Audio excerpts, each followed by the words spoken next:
si tu es un investisseur sur les marchés financiers ou que tu t'apprêtes à le devenir, il y a une réalité que tu dois connaître ou que tu vas bientôt connaître et que tu dois prendre en compte dans ta stratégie d'investissement. Sur les intérêts que tu vas gagner en bourse, tu vas être fiscalisé. Tu vas pas être le seul à prendre ta part du gâteau. Bien sûr, l'État va prendre sa part puisque tu vas être fiscalisé normalement à 30% sur toutes les plus-values que tu vas faire sur les marchés financiers. L'objectif aujourd'hui, ça va être de trouver une solution intéressante au travers du plan épargne en action. Ce plan épargne en action va te permettre d'avoir ta stratégie d'investissement sur les marchés financiers tout en ayant une fiscalité avantageuse. Alors, le plan épargne en action, qu'est-ce que c'est? C'est un produit d'épargne réglementé qui a été créé pour investir dans les actions européennes. Alors, il existe 3 types de PEA. On va se concentrer essentiellement sur le PEA classique, mais sache qu'il existe aussi un PEA dit assurance et un PEA PME. Pour ouvrir un plan épargne en action, il va falloir être majeur, donc c'est-à-dire avoir plus de 18 ans. Il va falloir être résident fiscal français. Et une chose importante à retenir, tu ne peux pas multiplier la détention de PEA. Tu vas pouvoir avoir un seul PEA.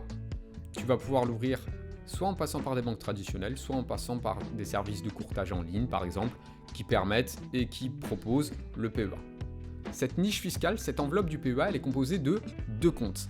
Un compte en espèces et un compte titre. Ce compte en espèces, c'est le compte que tu vas utiliser pour faire tous les versements.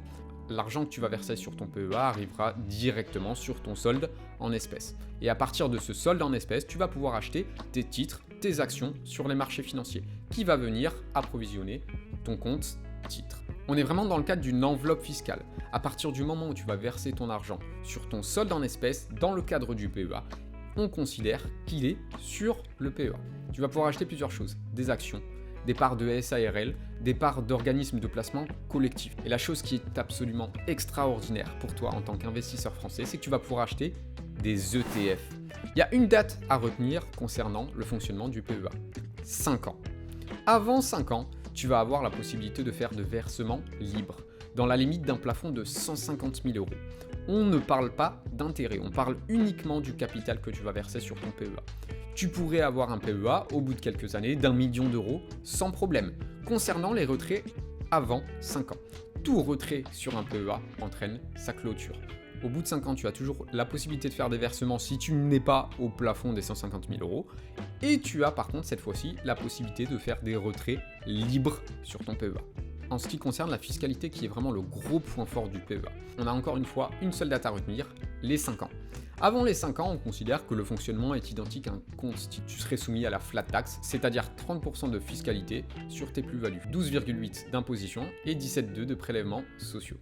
Au-delà de 5 ans, l'avantage, c'est qu'on va pouvoir squeezer la partie impôt sur le revenu. La fiscalité sera uniquement de 17,2%. Alors comme ça peut paraître pas grand-chose.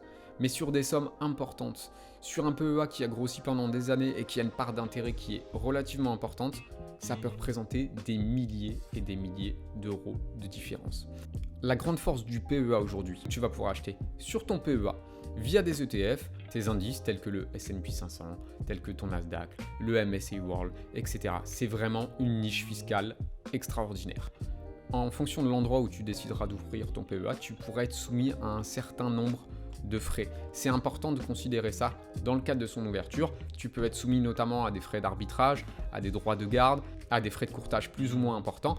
Et en fonction de ça, c'est ce qui doit déterminer le fait que tu l'ouvriras dans une banque traditionnelle, une banque en ligne ou un prestataire de services d'investissement tiers. C'était Antoine, si cette vidéo elle t'a plu, comme d'habitude, tu n'hésites pas à t'abonner. Ça m'a fait super plaisir de te retrouver aujourd'hui pour cette nouvelle vidéo et je te dis à très bientôt.